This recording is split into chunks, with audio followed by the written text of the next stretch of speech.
Oyagala okumanya ebiriwo, ebyaliwo, oba ebigenda okubaawo.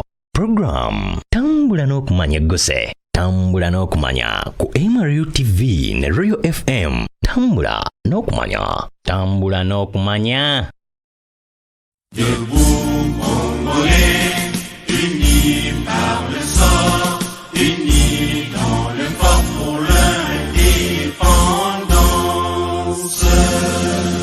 Dressons nos fronts, longtemps coupés, et pour de bon prenons. Democratic Republic ya Congo gwanga erisangibwa mu bugwanjuba bw'amaserengeta ga Africa. Eggwanga lino lyafugibwa Bubirigi oba giyite Belgium mu mwaka gwa 1885 oluvannyuma lw'omulambuzi Henry Martin Stanley okutuuka mu Congo mu mwaka gwa 1807. Mu biseera ebyo Belgium yali efugibwa Kabaka Leopold II. Oluvannyuma Congo yafuna obwetwaze mu mwaka gwa 1906 ng'ennaku z'omwezi 30 omwezi ogw'omukaaga. Kino kyakolebwa omukulembeze yali omulonde mu kaseera ako Joseph Kasavubu n'omumyuka we Patricio Lumumba, era nga Congo lyerimu ku ggwanga erisinga obugagga mu Africa olw'ebibira ne zaabu yeetoolodde eggwanga lino. Leero mu Tambula n'okumanya tukuleetedde ebyafaayo by'omukulembeze w'eggwanga lya Congo agifukidde emyaka 36 bweddu ng'era tasuubira kuva mu buyinza ng'ebiruubirirwa bye tebinnaggwa. Yenze Asaf Semakula mu Tambula n'okumanya. Denis Sassou Nguesso mutuuze w'eggwanga lya Congo eyazaalibwa mu ssaza ly'e Edu mu mwaka gwa 1943 mu Museenene ng'ennaku z'omwezi 23.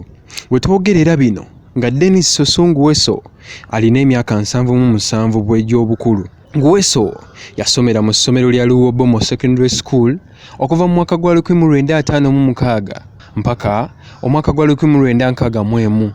Yasomerako mu Dorusi Normal College. Oluvannyuma Nguesso yayingira amagye era n'asindikibwa mu ggwanga lya Algeria ne Bufalansa okutendekebwa mu by'amagye. Mu mwaka gwa 1963 oluvannyuma lw'okutendekebwa Nguesso yalondebwa okubeera omuduumizi w'amagye ga Congo, era mu mwaka gwa 1907 yali atuuse ku ddaala ly'obwakkano. Nguesso yeenyigira ddala mu by'obufuzi ng'era yayingira ekibiina kya Congolese Labour Party, era mu kaseera ako yakulembera ekibiina kino okumala emyaka 12 bweddu. Nguesso musajja mufumbo era alina omukyalo omu omutongole ng'onamanyiddwa nga Antoinette Sassou Nguesso. Amuyinamu abaana okuli Denis Christelle Sassou Nguesso, Edith Lusibongo, Claudia Leubomba, Wamba Sassou Nguesso, Cedrine Sassou Nguesso okukooteeka n'abalala. Denis Sassou Nguesso yakazibwako erinnya lya Emperor kubanga afuze Congo okumala emyaka 36 n'omukono ogw'ekyuma. Denis Sassou Nguesso akoledde eggwanga lya Congo ebintu bingi mu myaka 36 gy'agifugidde. Nga 10 omwezi gwa Gatonnya 2017 omukulembeze wa Congo ono Denis Sassou Nguesso yasisinkana minisita w'ensonga z'ebweru mu China Wang Yi mu lubiri lwe mu kibuga ekikulu Brazzaville. Nguesso yatereeza omukwano gw'eggwanga lya Congo ne China ogwali gwasaanawo. Eggwanga lya Congo bwe lyali mu nvubo y'ebyensimbi oba kiyite price fluctuation, Nguesso yagezaako okutereeza ebyenfuna mu ggwanga lino era ne bidda engulu.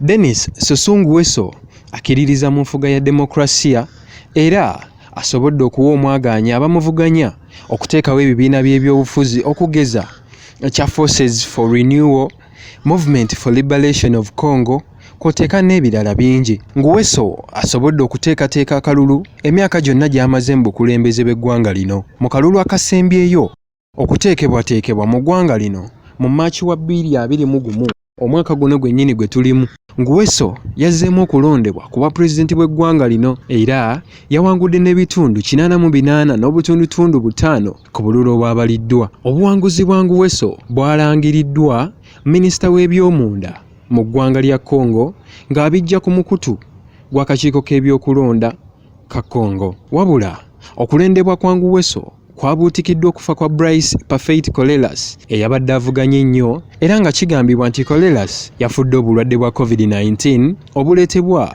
akawuka ka coronavirus. Ono yafunye ebitundu 7 n'obutundutundu 84 ku bululu obwabaliddwa. President Denis Sassou Nguesso asobodde okutabaganya amawanga ag'enjawulo mu Congo n'okutumbula ennono n'obuwangwa bwa Congo. Denis Sassou Nguesso mu myaka 36 asobodde okuzimba enguudo ezikozesebwa abantu okutambuza ebyamaguzi byabwe okutuuka mu butale.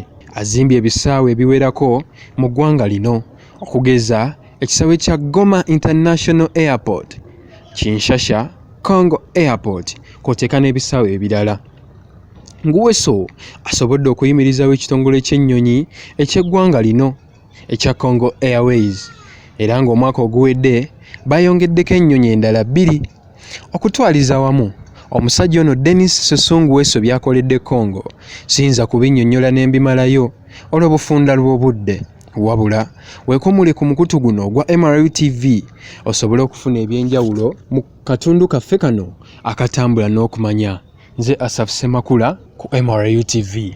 Debout